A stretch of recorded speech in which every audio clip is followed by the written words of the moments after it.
নমস্কার বন্ধুরা, সুমিত্রার ঘর সংসারের আজকের রেসিপি হচ্ছে আটটাঙ্গার কালিয়া। Video 386. প্রথমে আমি মাছটাকে ম্যারিনেট করে নেব। 1 চামচি নুন দিয়ে দিলাম,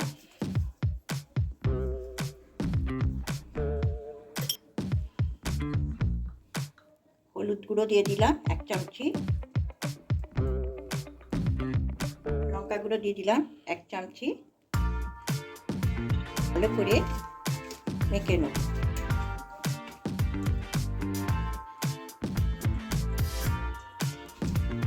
আটটাঙ্গাটা ঠিক মাংসের মতন যদি রান্না করতে ভালো করে পারা যায়, ঠিক মাংসের মতন খেতে লাগে। মাছটা 10 মিনিট মেখে নুন হলুদ মেখে আমি রেখে দিলাম। বাটা একটা রেখেছি, পেস্ট করে রেখেছি। এতে আমি একটা মশলা বানিয়ে নেব। পেস্টটাতে 1 চামচি নুন বাটা, 1 চামচি 2 চামচি আমি পেঁয়াজ গোটা দেবো না, বাটা দিলাম 3 চামচি। এটা কালিয়া হচ্ছে তো। আদা রসুন বাটা 1 চামচি 2 চামচি, লঙ্কা গুঁড়ো দিয়ে দিচ্ছি 1 চামচি,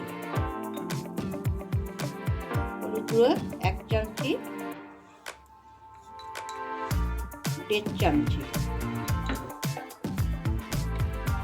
জিরে গুঁড়ো দিয়ে দিলাম 1 চামচি, ধনে গুঁড়ো দিয়ে দিচ্ছি 1 চামচি 2 চামচি।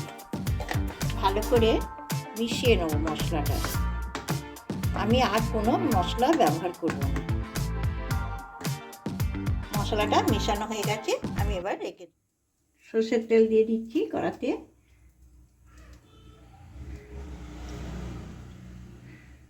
মাছটা ছেটকাতে পারে বলে আমি একটু নুন দিয়ে দিলাম।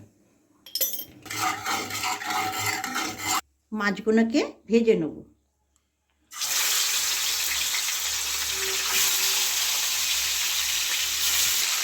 আমি ছেটকাবার জন্য চাপা দিয়ে করব। এবার উল্টে দেবো।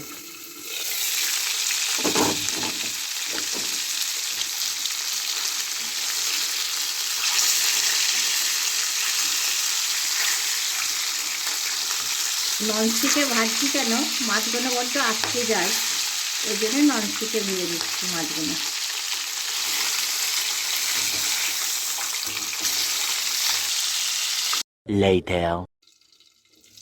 মাছটা ভাজা হয়ে গেছে, এবার তুলে নেব।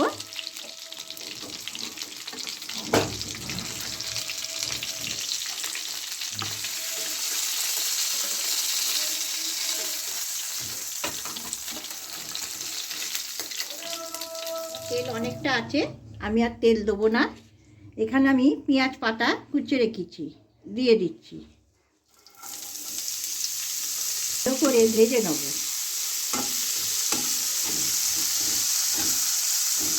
আমার পেঁয়াজ পাতাটা ভাজা হয়ে গেছে।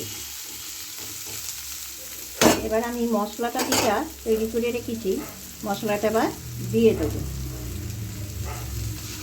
1 চামচ, 2 চামচ, 3 চামচ, 4 চামচ।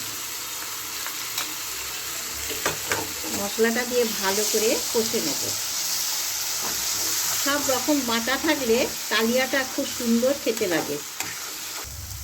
আমার মশলাটা কষা হয়ে গেছে, এরকম তেল বেরিয়েছে দেখুন। এবার আমি জল ঢেলে দেবো। জল ঢেলে দিচ্ছি। এটাতে বেশি জল দেবো না, কালিয়া টাইপের হবে তো, একটু মাখা মাখা হবে।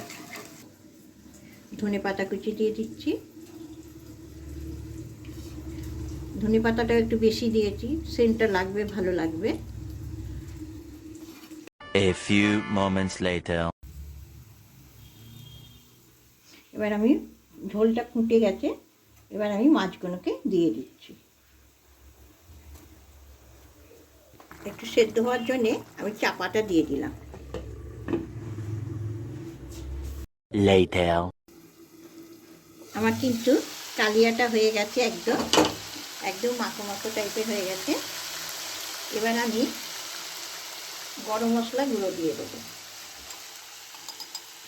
হাফ চামচি গরম মশলা গুঁড়ো দিয়ে দিলাম। কালিয়াতে একটু গরম মশলা দিলে গন্ধটা কেটে যাবে।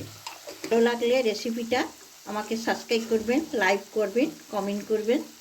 সবাই ভালো থাকবেন, সুস্থ থাকবেন। খুব ঠান্ডা পড়েছে, সবাই সাবধানে থাকবেন।